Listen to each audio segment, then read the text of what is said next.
My brother texted our family group chat one day. He was like, I went viral on LinkedIn. I thought he meant his resume went viral through people's email. And then one day he was like, I'm quitting my job to tell people what to write on their homepage of their website. I was like, what are they paying you? Like $100? And he was like, $5,000.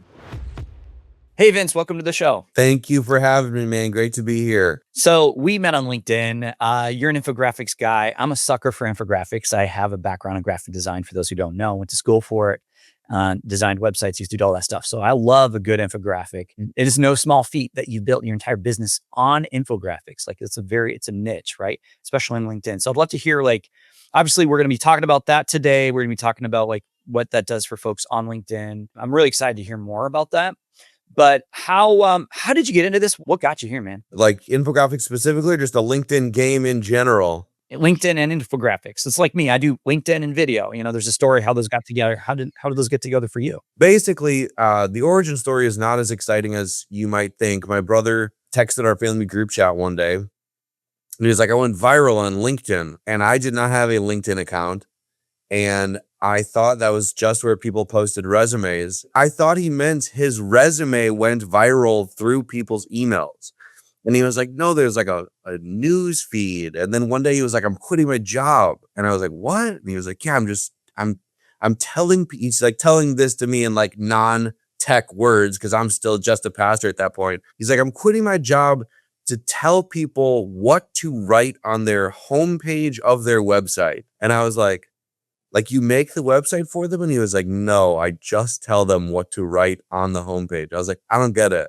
I was like, what are they paying you? Like $100? And he was like, $5,000. And I was like, what? Yeah.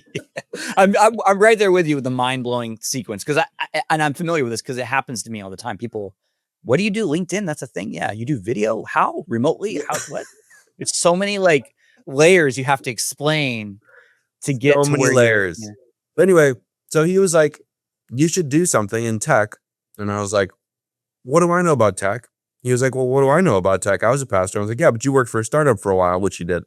So anyways, I just started researching the tech industry for the sake of trying to build some kind of consulting thing, and no plan, no destination, just learning. And the way I was learning was largely by listening to podcasts and watching conferences from the tech industry. And the first thing I noticed, I was learning about tech, but I was also learning that tech people struggle with public speaking. And these are not like small gigs. These are like big events, thousands of people there, visibly nervous, shaky voice, decks that are like impossible to follow, talks that are like impossible to follow at like the very top of the thing. And then I was like, why would these people know how to do this though? Because they have to do it once a year, maybe for an all hands.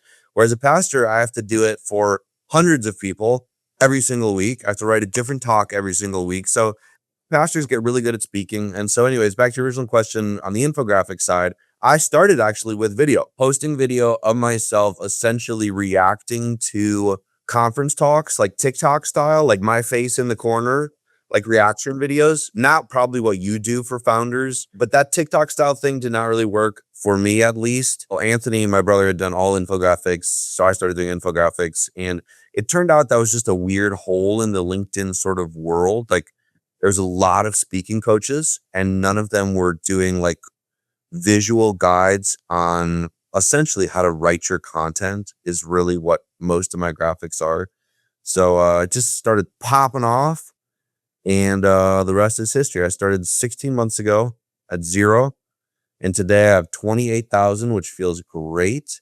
And the whole business is inbound, which is great. And now I'm starting to coach people on how to build a business on LinkedIn. That's interesting about LinkedIn. It's such a very niche visual platform that, you know, people are swiping. It's just like Instagram or even TikTok. People want that quick dopamine. And there's something very tantalizing about the graphics you put out, where they're just like these little, I think I use the word candy to describe the visual effect it has of looking at one of your infographics. And then you happen to be talking about speaking, and that's also a available skill. I think most people would want to be better speakers, whether they're in your niche or not. So I can totally understand that perfect combination of, here's this tantalizing visual, it's tasty and it has depth. It's not just like high level, like you can pull it apart. And then it's also about something that I would argue a lot of people want to get better at. So it's that perfect overlap of those two. That's pretty cool. 0 to 28, I'm at maybe 9,000 right now. So that if that speaks to the demand difference, right, between people want video and people that want these cool infographics. Well, let's talk about that. So, what have you learned from this process 16 months in about, marketing yourself on LinkedIn for those of us who are in the world of content marketing? Okay, so I have like a lot of opinions on this, and I probably have not been doing it long enough to have as strong of opinions as I do. So take everything I'm about to say with a grain of salt. Like the whole angle has been very much at the dead center of like the educational marketing thing. So that is like very people are saying that's going out of style. That is, we're in the red ocean now of like educational content. I just think it's sort of like if you have 100 people, let's put it this way, if you have 1,000 people, there's 10 in the top 1%.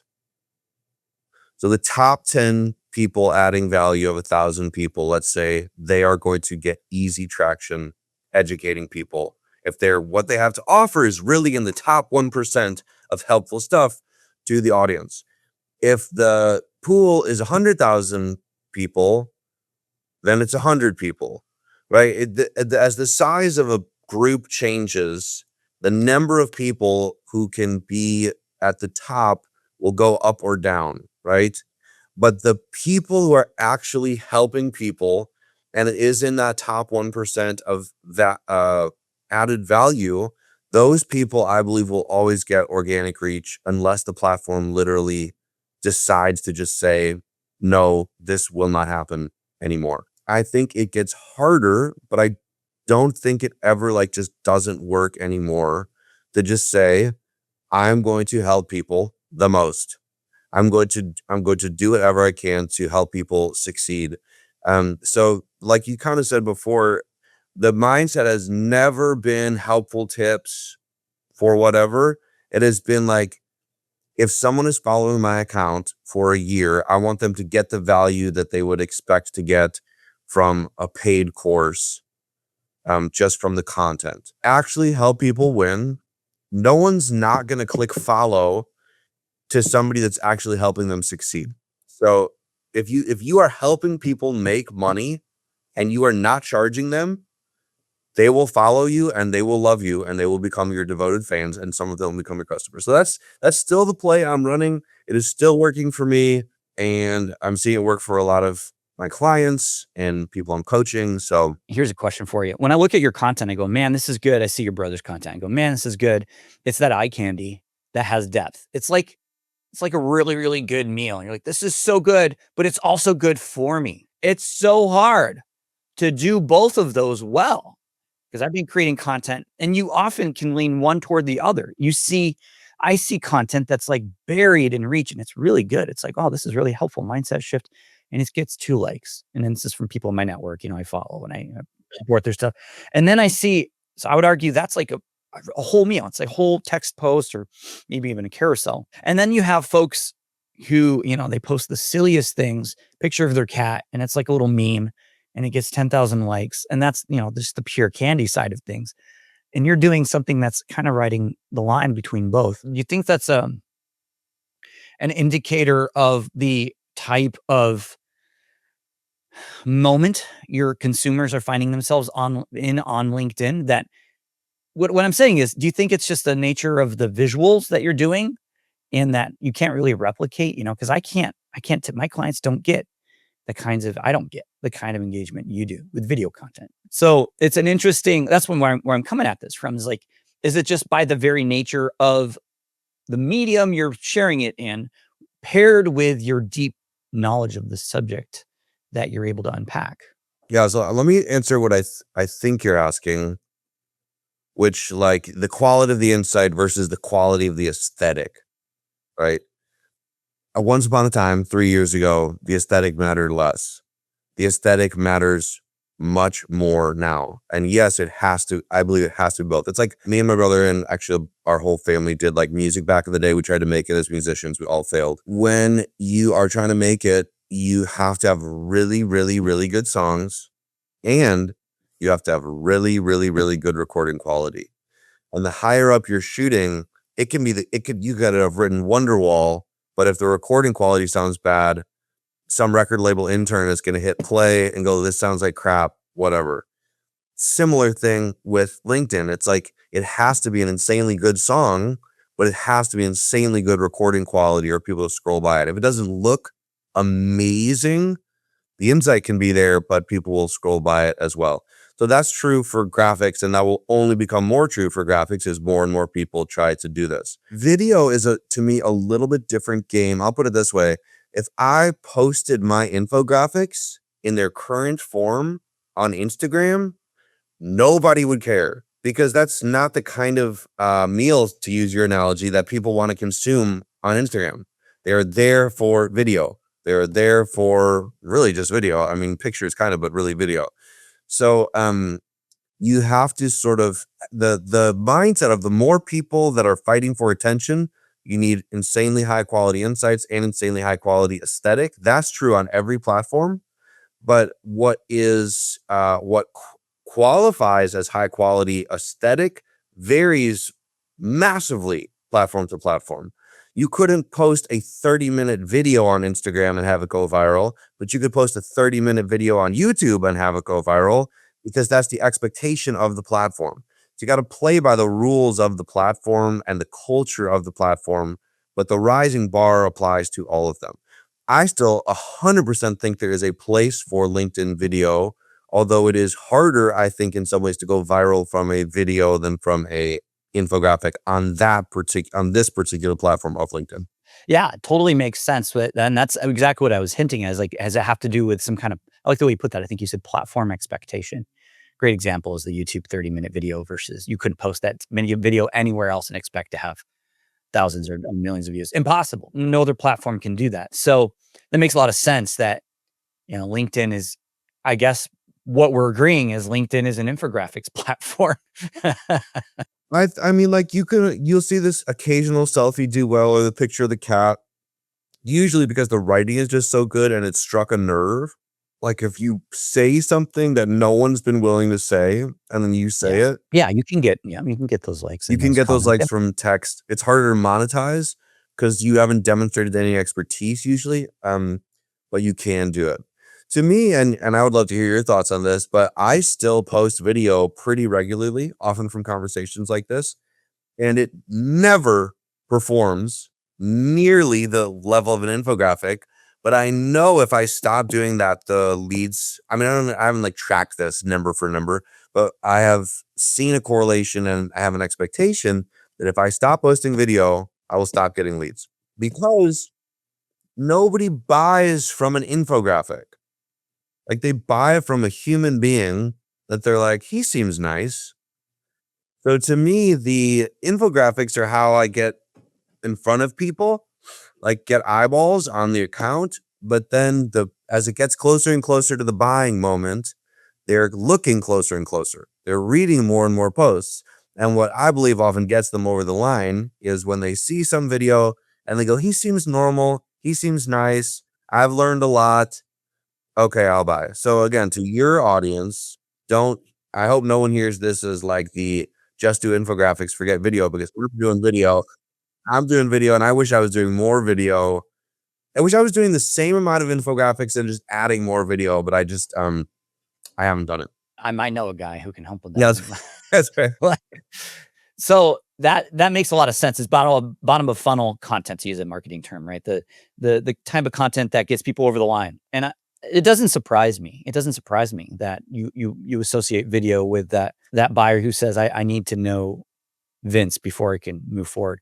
Because I mean, that exactly replicates how anybody does business in B2B. It's just a digital version of that, right? If I go and I'm looking for a new roofer, I'm going to start my search online. I'll ask my network, and then I'm probably want to call a roofer, probably want to talk to a roofer. I probably will eventually. And then I'll hear one over their phone and one's dismissive. And I got another one who's asking questions and get to know them. And that will influence my decision. I'm sure we've all experienced that where you're like, oh, I think this is the best decision with this contractor or whatever. And then you talk to them and you're like, No, it's not the best decision. So that's what you're describing, but in a digital sense. You're giving them everything they need to know to make a decision to work with you before they've even talked to you. And I think that's why I talk to people all the time. I say this is video is a great content add thing to add to the content mix, but in and of itself, it is not a mechanism for delivering you leads. And I think you the way you described that was a really succinct and useful way. I would say the only exception, and I would be interested in your thoughts on this as well, but like there are a few straight LinkedIn video influencers, often fairly good looking. That's true of any platform. It's crazy. On any platform, you get the same applies for selfies. I mean, look at Instagram recently with their AI, their beautiful tennis AI influencer blew up, and it turns out it was all fake because it was an AI. Anytime you add beauty to the equation, it distorts everything. And often also they are doing sort of like corporate skits. Those are a great way to go viral with video. Yeah, and I've used a few myself. Those are a good one. Those are a really good one. I've seen those used so creatively. And that's just like out of my wheelhouse. I don't know if I could do the skit thing. Maybe you could get me to do the skit thing, but Hey, I'd love to. It's one of my favorite things to do. We help clients do that. If they're interested in that, they wanna make it happen, we can add that as one of the videos in their plans. We have defined video plans and say, "If you wanna do that, here's how you can do it." We help them, a little bit with the skit writing and then, "Okay, now you gotta shoot it because 'cause I'm not there. It's all done remotely." But we have some that do it and they do get more, they get more views from it. Well, this is really interesting conversation, Vince. Thank you for your time. Talking through this, it's been a helpful conversation for me. That's why I do this podcast. I feel like if I learn along the way, other people are going to learn with me. Where can people learn about you? LinkedIn. LinkedIn only. I have no website. That probably needs to change at some point. But so far, hit me up on LinkedIn. I have no email list. I have no website. I have no nothing. I have LinkedIn. All right. Well, thanks for being here, Vince. And we'll put a link to your profile in the show notes. And yeah, appreciate you. Great. Nice to chat, man.